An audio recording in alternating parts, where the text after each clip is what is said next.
నెల్లూరు జిల్లా కావలి నియోజకవర్గంలోని బోగోను మండలం తాటిచెట్లపాలెం పంచాయతీ మత్స్యకారుల్లో ఆనందోత్సాహాలు నెలకొన్నాయి.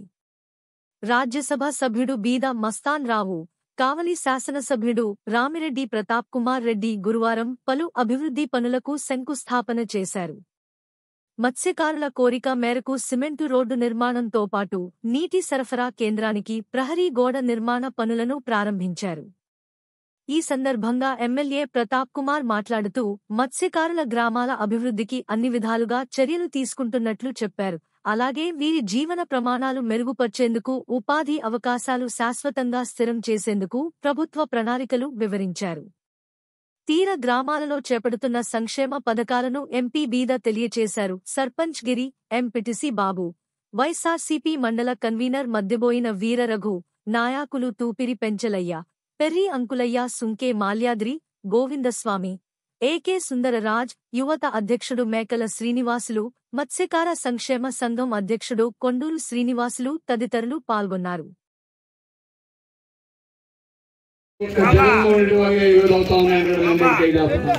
కాబట్టి ఈరోజు ఒక ఫిషింగ్ కారణంగా కొంచెం ఇబ్బంది అనేది ఈరోజు మాకు అప్లికేషన్ ఇస్తున్నారు.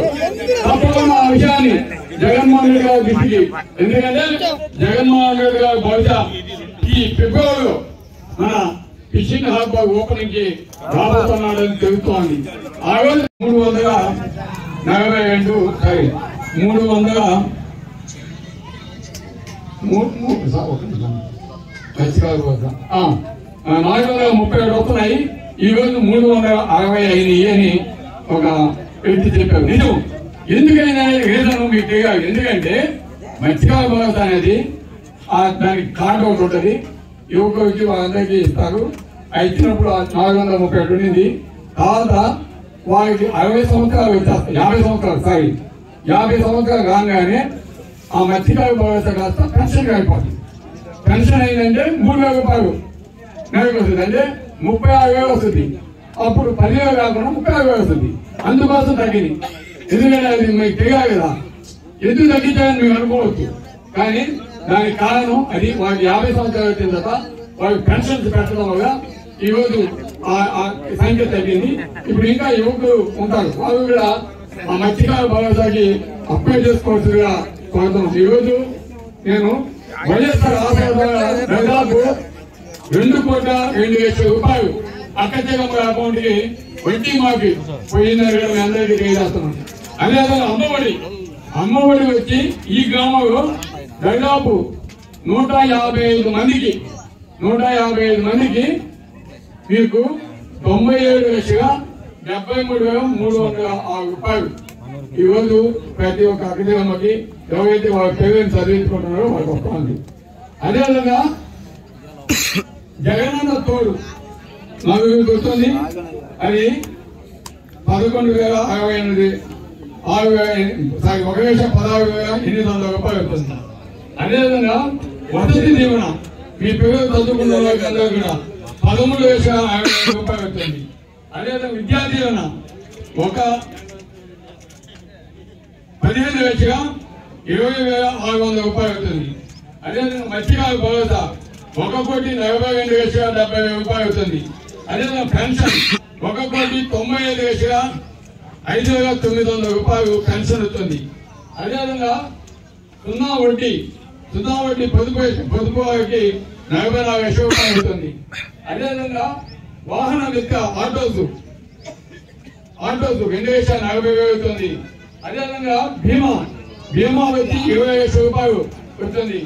అదేవిధంగా వైరు 2.5 కిలోమీటర్ వైరు ఒక్కూరికే కావాల్సి వచ్చింది. పోలు పాతే కాకుండా వెనక దక్షిణాన కొన్ని వీధుల్లో పోలు లేవని చెప్పారు. కొత్త వీధుల్లో పోలు లేవని చెప్పారు. కాబట్టి వాటిని దయవించి మీకేమన్నా డిపార్ట్మెంట్ పరంగా ఏమైనా నిధులు ఏమన్నా తక్కువ ఇబ్బంది ఉండే తాత్కాలికంగా నేను ఎమ్మెల్యే నిధుల నుంచి ఎంపీ నిధుల నుంచి మేము ఇస్తాం. ఎవరు ఇబ్బంది గవర్నమెంట్ నుంచి లేట్ అయినా కూడా మాకు సంవత్సరానికి నేను ఇంకా 2028 దాకా 5 సంవత్సరాలు ఎంపీకి ఉంటా మీ అందరి దయవల్ల.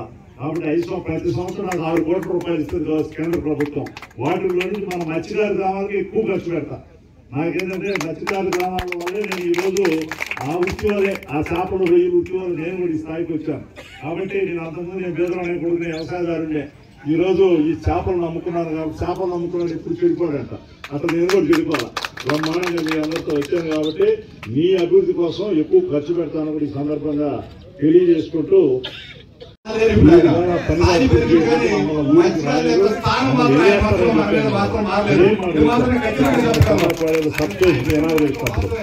నిన్న పని ప్రారంభించారు. అంటే ఇసుకపల్లిపాలెంలో ఇదే సమస్య. ఎంపీ నిధుల్లో నుంచి ఇది గవర్నమెంట్ లో కొంచెం నిధులు తక్కువ ఉందంటే ఎమ్మెల్యే గారు నీ దాంట్లో ఇయ్యానా అన్నాడు. 3.5 లక్షల ఇసుకపల్లిపాలెంకి ఇచ్చాను. ఏడ కూడా ఇక్కడికి మన పాతపడే 2 గ్రామాలు కూడా అదే సమస్య. తుప్పు పెట్టి సముద్ర తీరం కాబట్టి కొందరు తుప్పు పెట్టి రాలిపోతాయి. అటువంటి దానివల్ల ఏంటంటే కరెంట్ రివర్స్ లో పోయి డిష్లన్నీ కూడా చెడిపోతున్నాయని చెప్పారు. డిష్లన్నీ కూడా కరెంట్ రివర్స్ లో పోతుంది. రివర్స్ లో పోయి టీవీలు కూడా మా అత్తయ్యలు టీవీ చూడడానికి జబర్దస్త్ చూడడానికి కూడా లేకుండా పోయింది. కాబట్టి అటువంటి కరెంటు వల్ల చాలా ఇబ్బందులు వస్తూ ఉంటాయి. చాలా ఇబ్బందులు వస్తున్నట్టు చాలా దగ్గర అయితే స్తంభాలు లేక తాడు కట్టుకుని ఊళ్ళు ఆడుతూ ఉంటారు. కరెంటు పట్టుకుని మనం ఒక ఆమె చచ్చిపోయింది. చచ్చిపోతే ఫోన్ చేశారు. ఇప్పుడన్నా తెలుసుకోండి చచ్చిపోతున్నా కూడా మీరు పట్టించుకోవాలని చెప్పి నిష్ఠూరంగా కాపులు మాట్లాడారు. వాళ్ళ స్థితిగతులు మారాలా, వాళ్ళకి కావాల్సినటువంటి అవసరాలు ఇందాక చెప్పారు. ట్రైన్ ప్లాట్ఫామ్ కావాలన్నారు. ట్రైన్ ప్లాట్ఫామ్ దానికి కొత్తగా సోలార్ ట్రైన్ ప్లాట్ఫామ్ ఒకటి శాంక్షన్ అయ్యింది. మీరు ఎవరైనా కావాల్సిన దాన్ని చేపలు ఎండబెట్టుకోవడానికి అంటే కింద మామూలు ఇసుకలు ఎండబెట్టుకుంటే దాన్ని మట్టి దానికి మంచి రేటు రాదు. అదే సోలార్ ప్లాట్ఫామ్ అయితే దానికి బ్రహ్మాండం మద్రాసు నుంచి ఇంకో రాష్ట్రాల నుంచి వచ్చి మంచి ధర ఇచ్చి కొనుక్కోబోయేటువంటి పరిస్థితి. కాబట్టి ఆ ట్రైన్ ప్లాట్ఫామ్ కూడా మీరు అడుగున్నారు. దానికి సోలార్ ట్రైన్ ప్లాట్ఫామ్ కి ఖచ్చితంగా నేను ట్రై చేసి ఇప్పిస్తాను. నా బాధ్యత ఎమ్మెల్యే గారు ఇద్దరు కలిసి చేస్తాను కూడా మీకు తెలియజేసుకుంటా ఉన్నాం. అదేవిధంగా ఇక్కడ రచ్చబండ ఒకటి కావాలన్నారు. మన గ్రామం ముందు ఇక్కడ పెద్ద గ్రామంలో కూర్చొని మాట్లాడుకోవడానికి ఏమీ లేదు అని చెప్పి చెప్పారు. ఆ రచ్చబండకి ఎంపీ నిధుల ద్వారా దానికి రచ్చబండ 2 సీసీ రోడ్లు అడిగారు. 2 సీసీ రోడ్లు ప్రస్తుతానికి ఇంకా చాలా కావాలా. 2 అడిగారు. ప్రస్తుతం అన్ని ఒకే రోజు అడగలేం కాబట్టి ఇప్పుడు 2 చేయండి అని చెప్పి ఇందాక నుంచి నాగరాజు కూడా నా పక్కన కూర్చొని చెవులో వస్తా ఉన్నాడు. చెప్పకపోతే దేనికి వచ్చారు అంటారు. ఏదో చెప్పాల్సింది మీరు నాకు గ్రామం వదిలి పోవడానికి లేదని చెప్పి చెప్పడం కూడా జరిగింది. గ్రామ పెద్దల కాపులు అందరూ కూడా. కాబట్టి 2 సీసీ రోడ్లు, ఒక రచ్చబండ, అది నేను ఎమ్మెల్యే గారు ఇద్దరు అనుకొని ఎంపీ నిధుల నుంచి రేపు మార్చి తర్వాత ఏంటంటే ఇప్పుడు ఉండేదానికి 20 లక్షలు ఊరికే ఇచ్చా. పాతపాడానికి ఒక 20 లక్షలు ఇచ్చా. ఇప్పుడు మొన్న ఒక 10 రోజుల క్రితం ఈ ఊరికి మళ్ళీ మన బిఎంఆర్ ట్రస్ట్ ద్వారా కట్టినటువంటి వాటర్ ప్లాంట్ చుట్టూ కాంపౌండ్ వాళ్ళు అడిగారు. దానికి ఒక 10 లక్షల రూపాయలు ఇప్పుడు శంకుస్థాపన చేసుకోబోతున్నాం. అదేవిధంగా శ్మశానానికి ఒక 10 లక్షల రూపాయలు మీరు అడిగిన తర్వాత ఎంపీ నిధుల నుంచి 20 లక్షలు ఇచ్చాం. అవే కాకుండా ఇప్పుడు చెప్పేది మార్చి తర్వాత అంటే ఎలక్షన్ అయిపోయిన తర్వాత ఎటుపోతాం అంట. నేను ఆడపోయాను కాదు, మీతో పాటు ఉండేవాడిని, ఇసుకపల్లిలో ఉండేవాడిని. నేను ఆయన ఎమ్మెల్యే తప్పించుకుంటాడు, సిటీలో ఉంటాడు, నేను ఆడ తప్పించుకోలేను. కాబట్టి ఆయనే చెప్పారు ఇద్దరం ఈ రోజు ఏది వచ్చినా కలిసికట్టుగా చేస్తామని ఒకే మాట మీద ఉంటాం, ఒకే బాటలో కూడా నడుస్తామని మీ అందరికి కూడా తెలియజేసుకుంటూ ఎలక్ట్రిసిటీ మొన్న వచ్చారు చెప్పారు. ఇప్పుడు ఎలక్ట్రిసిటీ డిపార్ట్మెంట్ లో డిఈ గారు, ఏఈ గారు అందరూ కూడా ఈఈ గారు అందరూ రప్పించాలని ఎమ్మెల్యే గారితో కలిపి అది కుదరలేదు. ఇప్పుడు ఈరోజు అందరి సమక్షంలో మీ పెద్దల ముందు ఈరోజు ఒక చిన్న విషయం చెప్పబోతున్నాను. చిన్నప్పటి నుంచి నాకు తెలిసి గత 25 సంవత్సరాల నుంచి బిఎంఆర్ గారు నాకు చాలా దగ్గర వ్యక్తి. ఎలాగంటే నాకు బాగా గుర్తుంది, ప్రతి పండుగకి బిఎంఆర్ గారు వాళ్ళ ఇంటికి మనల్ని ఆహ్వానిస్తారు. మన బంగారుపాలెం నుంచి మన పంచాయతీ ఇసుకపల్లి అన్ని పంచాయతీల నుంచి వాళ్ళ ఇంటికి మనం ఆహ్వానించేవాళ్ళు. మనం అందరూ పెద్దలు, మేము కూడా చిన్నపిల్లలు, మేము ప్రతి సంవత్సరం వెళ్ళేవాళ్ళం బిఎంఆర్ గారి ఇంటికి.